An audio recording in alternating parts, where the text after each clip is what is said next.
Hari ini kita akan membicarakan salah satu dari 7 senses. Kita udah melakukan pembicaraan dari, saya lupa ya, udah 5 pertemuan mungkin, mengenai 7 senses ini, 7 sensori. Kita udah membicarakan mengenai indera. Sensori itu indera ya. Indera perasa, penciuman, peraba, penglihatan, pendengaran. Itu 5 sensori yang biasanya secara awam kita tahu, kita diajarkan di sekolah ya. Tetapi ada 2 sensori yang tersembunyi, kalau istilahnya hidden sensory. Kalau saya menerjemahkan dalam kata sensori tersembunyi. Sebenarnya sekarang ini ada tambahan 1 sensori lagi, 8 sensori. Tetapi yang ke-8 itu belum saya tambahkan karena saya juga itu sangat baru lagi. Sensori yang terakhir adalah kalau seseorang bisa merasakan rasa lapar, rasa haus. Itu sensor ke-8. Nah, untuk hari ini saya akan membicarakan masalah sensori vestibular. Vestibular ini mungkin ada orang yang sudah pernah tahu, atau juga ya ini adalah suatu hal yang baru. Tetapi behavior anak-anak kita itu banyak yang kita lihat sehari-hari, tetapi kita nggak tahu bahwa itu problemnya di problem vestibular. Jadi kenapa 7 sensor ini sangat, saya pengennya sih langsung ya, saya bisa membicarakan semuanya, tetapi kayak sepertinya dalam waktu 2 jam kita kesulitan untuk bisa mengcover 2 sensori pun itu sudah sepertinya ngebut-ngebut ya. Dan akhirnya kalau terlalu ngebut, akhirnya percuma kita nggak mengerti gitu ya. Dan untuk hari ini mending kita kupas habis apa sih vestibular itu. Oke. Mungkin saya akan mengupas kembali mengenai untuk orang yang mungkin belum pernah join, jadi belum tahu sensori ini mempunyai variabel hiper dan hipo. Ya, hipersensori dan hiposensori. Nah, hiposensitif. Artinya hiposensitif itu dia sensitivitasnya terhadap inputan rangsang dari sensori itu sangat rendah. Jadi orang lain kalau kita secara umum mungkin kita bisa merasakan, tapi dia tidak merasakan adanya inputan itu. Seperti mungkin kalau anak-anak yang pendengarannya hiposensitif, maka dia cenderung akan mendengarkan suara-suara dengan sangat keras. Seperti dia mungkin buka televisi atau buka musik dengan suara yang kencang. Atau untuk anak-anak yang hiper, dia malah nggak suka suara yang ribut-ribut. Nah, itu secara garis besar seperti itu. Nah, hipo dan hiper ini dibagi 2 lagi. Ada yang hipo itu yang pasif, ada yang hipoaktif. Artinya bagaimana? Kalau hipo secara pasif dia hanya diam saja, enggak terlalu mencari inputan yang kurang itu. Jadi dia lebih banyak pasif dan tidak memperhatikan bahwa dia kurang mendapatkan input dari sensor yang hiposensitif itu.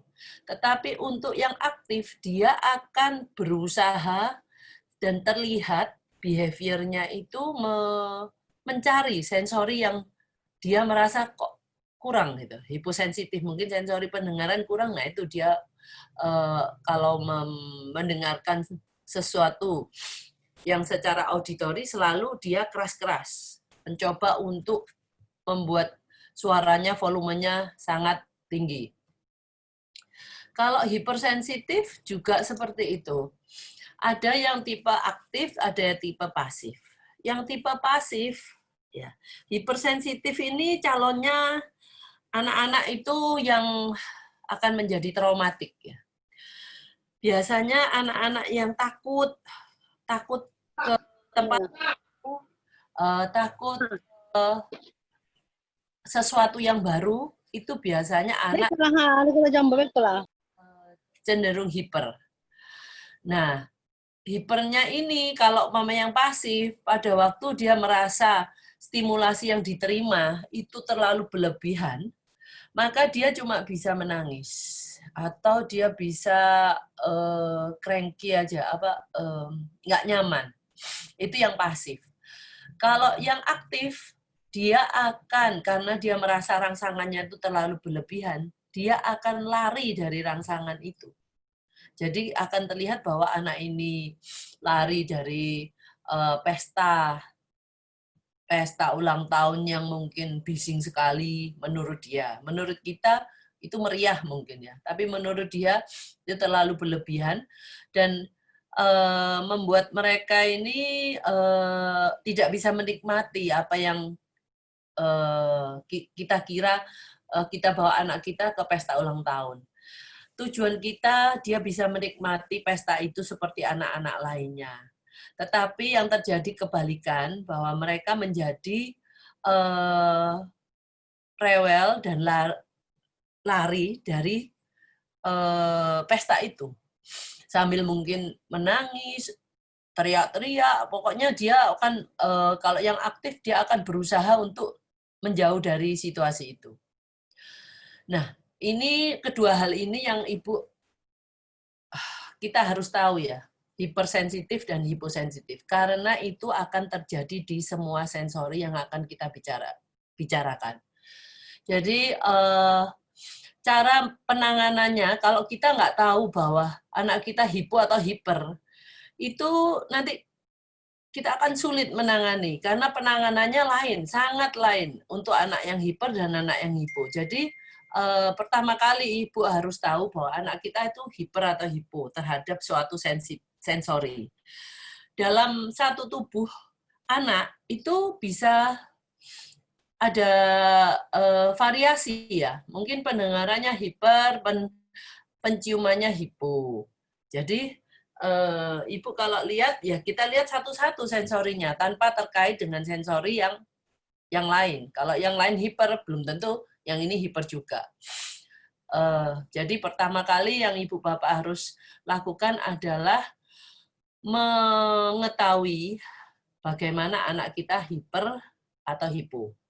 Setelah itu, Ibu harus tahu anak Ibu adalah hiper atau hipo yang aktif atau yang pasif. Nah, itu yang kita harus dapatkan dulu. Tapi untuk mengetahui itu, kita harus tahu apa ciri-cirinya. Nah, seperti hari ini saya akan membicarakan vestibular, sensori vestibular. Nah, untuk yang lain-lainnya mungkin Ibu Bapak kita udah bisa membicarakan minggu-minggu yang lalu. Untuk minggu ini kita akan membicarakan vestibular. Mungkin vestibular ini secara garis besar akan saya jelaskan. Vestibular ini sebenarnya sistemnya itu ada di dalam telinga bagian tengah kita. Dan kalau kita membicarakan vestibular, kita membicarakan dua hal. Movement dan balance. Jadi gerakan dan keseimbangan. Nah, apa korelasinya dalam aktivitas sehari-hari? Mungkin Ibu Bapak bisa gini. Kalau umpamanya kita akan tahu, umpamanya kepala kita, kalau movement-nya itu ada di titik keseimbangan ada di dalam telinga kita, itu kepala kita bergerak kemana, itu pasti kita akan juga mengakses keseimbangan itu. Nah, selain itu, apapun yang dilakukan oleh tubuh kita, maksudnya saya sedang mengambil gelas dengan tangan kanan saya tanpa saya melihat. Saya dari keadaan di atas meja, saya mengambil gelas. Nah, tanpa saya melihat, saya tahu tangan saya sedang bergerak menuju ke gelas. Gelasnya di sebelah sini kira-kira. Nah, itu kita tahu.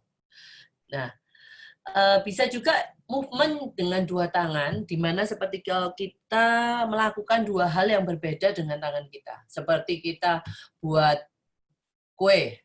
Satunya membawa mixer, satunya menambah tepung. Nah, kita tahu bahwa tangan kita sedang melakukan apa saat itu. Nah, untuk tahu apa yang dilakukan semua tubuh kita, kita butuh fungsi yakni vestibular yang benar. Nah, kalau dengan anak-anak ini, mungkin dua tangan itu melakukan hal yang berbeda itu sudah tugas yang sulit ya. Satu tangan melakukan hal yang sama, ya. Itu juga kalau dia belum bisa, nah kita bisa memprediksikan bahwa ini ada sesuatu dengan vestibularnya.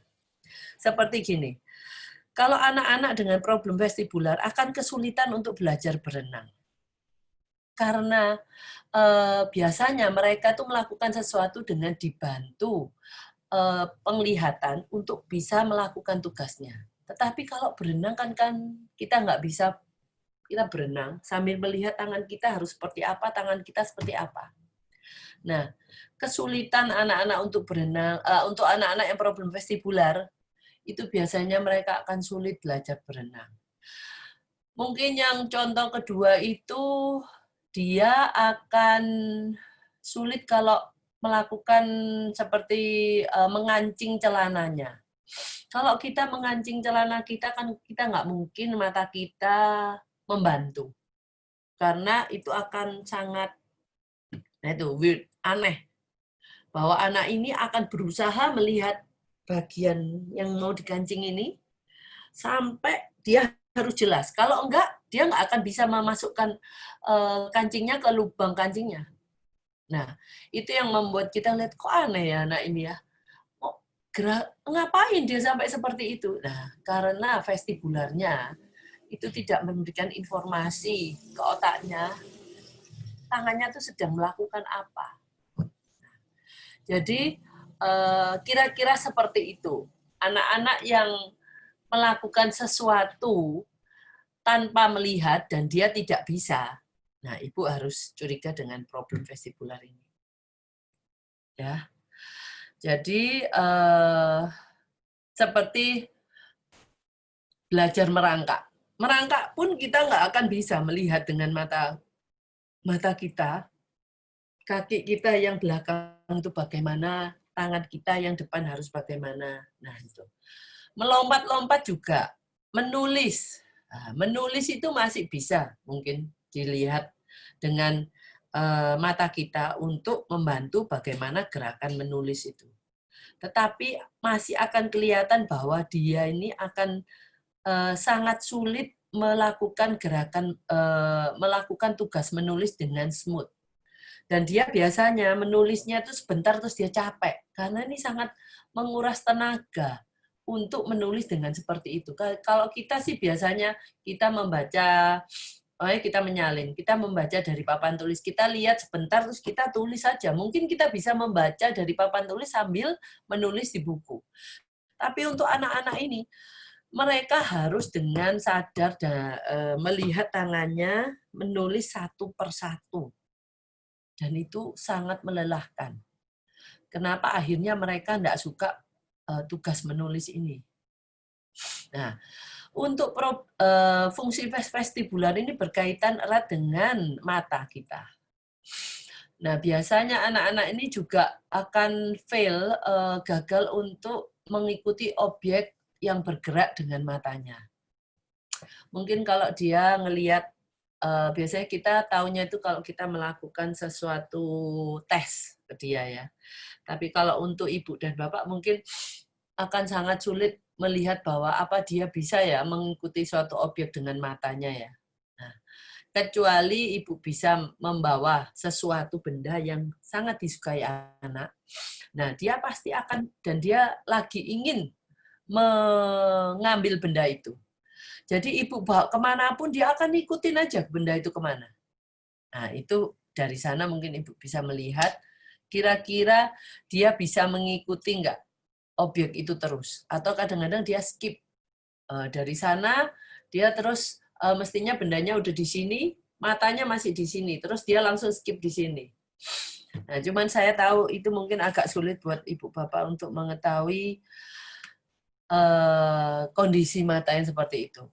Mungkin dari yang lainnya ibu bapak bisa memprediksikan anak ibu problemnya yang di mana.